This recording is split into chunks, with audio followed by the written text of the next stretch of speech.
சங்கீதம் 34:8 எப்படி வாசிக்கிறோம்?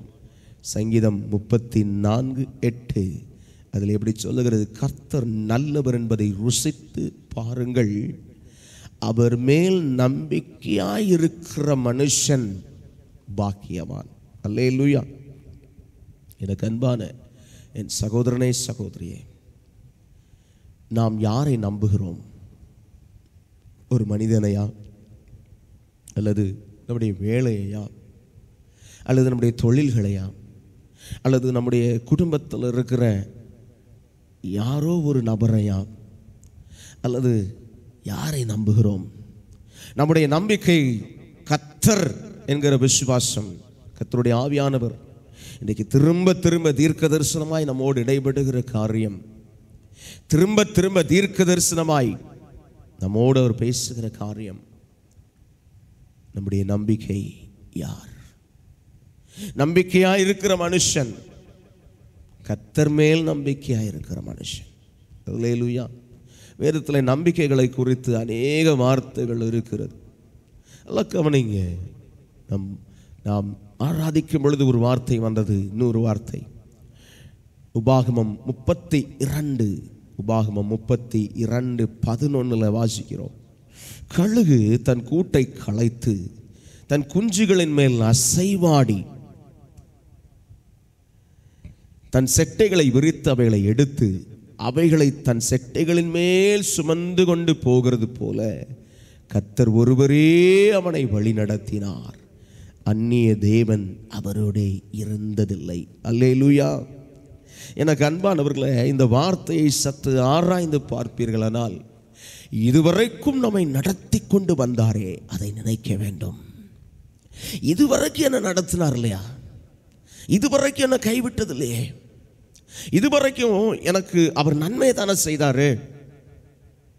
நல்லா கவனிச்சு பாருங்களேன். அந்த வசனம் ரொம்ப அழகா ஆண்டவர் தன் இருதயத்தை அந்த இடத்துல வெளிப்படுத்துறதை பார்க்கிறோம். கழுகு தன் கூட்டை கலைத்து அப்படின்னா நல்லா கவனிங்க. கழுகுனுடைய குணம் அது. தன் குஞ்சுகளின் மேல் அசைவாடி தன் செட்டைகளை விரித்து அவைகளை எடுத்து அவைகளை தன் செட்டைகளின் மேல் சுமந்து கொண்டு போகிறது போல. ஹல்லேலூயா, ஹல்லேலூயா. அதே கழுகு இன்னொன்று செய்யும், உயரத்தில் கொண்டு போயிடும். கொண்டு போயிட்டு தன் குஞ்சுகளை செட்டை மேலே வச்சிருக்கோம், உயரத்தில் கொண்டு போயிடும். கொண்டு போய் அப்படி சரிஞ்சிடும், கீழே தள்ளிடும். கீழே தள்ளுறது எதுக்கு தெரியுமா? அந்த குஞ்சுகளுக்கு பறக்க சொல்லி கொடுக்கும். அல்லேலூயா. தேவனும் சில நேரம் நம்மிடத்திலே நம்முடைய விசுவாசம் பரிபூர்ணப்படும்படி, நம்முடைய விசுவாசம் தேவனிடத்தில் மெய்யாய் கூடியிருக்கும்படி செய்கிறார். ஹல்லேலூயா. அதை பெருகும்படி விரும்புகிறார். அதனால சில ட்ரைனிங் கொடுக்கிறார். சில நேரம் கடைசியில் அவர் கைவிட மாட்டார். ஆமென். முடிவு பரியந்தம் அவர் மேல் நம்பிக்கையாயிருத்தல். ஆமென். கர்த்தர் மேல் நம்பிக்கையாயிருக்கிற மனுஷன் பாக்கியவான். Yes, yes. Are you trusting God? நீங்க ஆண்டவரை நம்புறீங்களா?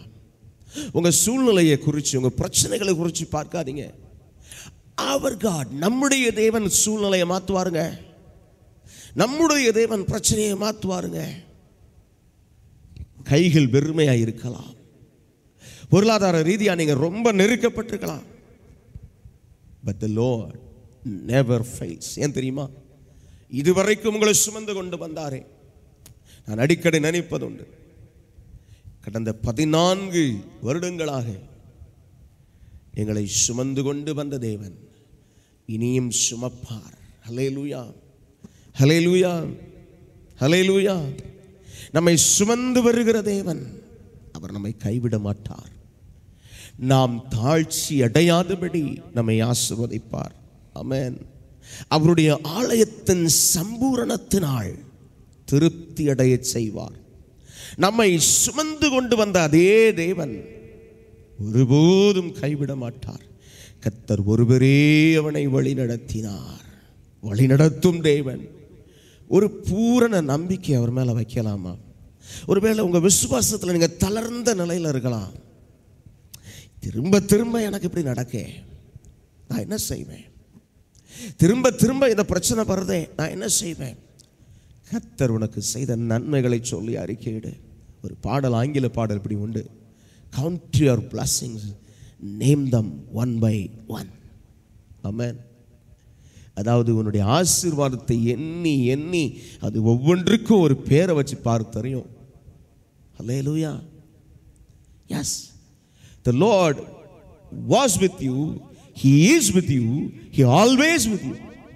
அவர் அன்று இருந்தார், இப்பொழுது இருக்கிறார், எப்பொழுதும் இருப்பார். ஹல்லேலூயா.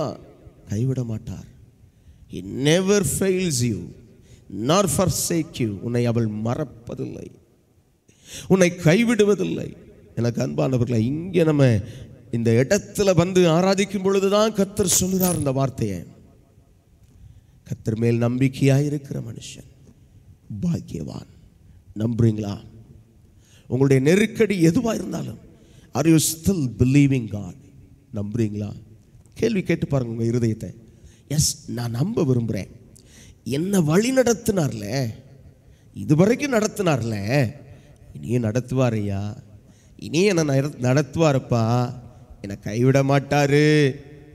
எத்தனை பேர் சொல்லுவீங்க? எத்தனை பேர் சொல்லுவீங்க? உங்கள் வலது கையை பரலோகத்துக்கு நேரம் நீட்டி, ஆண்டவரே நீர் என்னை கைவிட மாட்டீர், என் நம்பிக்கை உன்மேல் இருக்கிறது, என் நம்பிக்கை உன்மேல் இருக்கிறது, என்னுடைய நம்பிக்கை உன்மேல் இருக்கிறது ஆண்டவரே. எஸ், என் சூழ்நிலையை நான் பார்க்க மாட்டேன், என் பிரச்சனையை நான் பார்க்க மாட்டேன், but I believe in you. நான் உண்மை நம்புகிறேன். என் ஆண்டவரே, என் ஆண்டவரே, நான் உண்மையே நம்புகிறேன், உண்மையே நம்புகிறேன், நான் உண்மையே நம்புகிறேன். மனுஷங்களை பார்க்க விரும்பல ஆண்டவரே, அவங்க இப்படி பேசிட்டாங்களே, அவங்க இப்படி சொல்லிட்டாங்களே, நான் அதை கவனிக்க விரும்பல ஆண்டவரே. என்னை எவ்வளவு கேவலப்படுத்த முடியுமோ அப்படி கேவலப்படுத்திட்டாங்களே, நான் அதை பார்க்கலையா. ஆண்டவரை பார்ப்பீங்களா? ஆண்டவரை பார்த்து சொல்லுவீங்களா? Yes Lord, I believe in you. நான் உண்மை நம்புகிறேன், நான் உண்மையே நம்புகிறேன். உங்கள் இருதயத்திலிருந்து ஆண்டவரை பார்த்து இந்த நேரத்தில் சொல்லுங்களேன், அப்பா நான் உங்களையே நம்புகிறேன். நம் கண்களை மூடி ஜெபிக்கலாமா? மகிமையின் தகப்பனே, நாங்கள் கேட்ட இந்த வார்த்தையின்படி எப்படி ஒரு கழுகு தன் குஞ்சுகள் மேலே அசைவாடி, கூட்ட களைச்சி அசைவாடி, தன் செட்டைகளை விரித்தவைகளை எடுத்து அவைகளை தன் செட்டைகளின் மேலே சுமந்து கொண்டு போகிறது போல கர்த்தர் ஒருவரே வழி நடத்தினார். ஆமென். அப்போ நடத்தினவர், இதுவரைக்கும் நடத்தின எங்கள் அப்பா இனி என்னை கைவிட மாட்டார்னு நான் நம்புகிறேன். ஆண்டவரே, என் நம்பிக்கை வீண் போகாமல் நீர் என்னை காத்து கொள்ளுவீர். நான் உண்மையே பரிபூர்ணமாய் நம்புகிறேன். என் இருதயம் உண்மையே நம்புகிறது. ஆவியானவர் சொன்ன தீர்க்க தரிசனமான வார்த்தை, அவர் மேல் நம்பிக்கையாய் இருக்கிற மனுஷன் பாக்கியவான். நான் பாக்கியவானாய் மாற விரும்புகிறேன். நான் உம்மையே நம்பி இருக்க விரும்புகிறேன், உம்மையே சார்ந்து கொள்ள விரும்புகிறேன், உம்மிலே பலன் கொள்ள விரும்புகிறேன். அப்பா, உம் கரத்தில் என்னை ஒப்பு கொடுக்கிறேன். உம் கிருபையில் என்னை மூடிக்கொள்ளும், உம் கிருபையில் என்னை மூடிக்கொள்ளும், அது ஆவியினால் என்னை நிரப்பும். ஆண்டவரே, இந்த நாளிலும் இந்த ஜெப நேரத்தில் கலந்திருக்கிற ஒவ்வொருவரையும் பிதா, குமாரன், பரிசுத்த ஆவியின் நாமத்திலே ஆசீர்வதிக்கிறேன். என்ன நெருக்கடியில் இருந்தாலும், ஆண்டவரே, இருதயத்திலே சோர்ந்து போயிருந்தாலும், பலவீனத்தின் மத்தியில் இருந்தாலும், பணப்பிரச்சனைகளின் போராட்டங்களில் இருந்தாலும், எல்லாவற்றையும் விளக்கி ஆசீர்வதியும். தேவனை அறிகிற அறிவு, சத்தியத்தை தேடுகிற இருதயம், தேவன் மேல் வாஞ்சையாயிருக்கிற இருதயத்தை பிள்ளைகளுக்குள்ளே தாரும். புது பலனை தாரும். இயேசு கிறிஸ்துவின் மகிமையுள்ள நாமத்தில் கிருபையும் தயவும் பெருகுவதாக என்று ஒப்பு கொடுத்து ஜெபிக்கிறேன். ஜீவனுள்ள நல்ல பிதாவே, ஆமென், ஆமென், ஆமென். கர்த்தர் தாமே ஆசீர்வதித்து உங்களை காக்க கடவர். அவர் தம்முடைய முகத்தை உங்கள் மேல் பிரகாசிக்க பண்ணி உங்கள் மேல் கிருபையாயிருக்க கடவர். தமது முகத்தை மேல் பிரசன்னமாக்கி உனக்கு சமாதானம் கட்டளையிட கடவர். ஆமென், ஆமென், ஆமென்.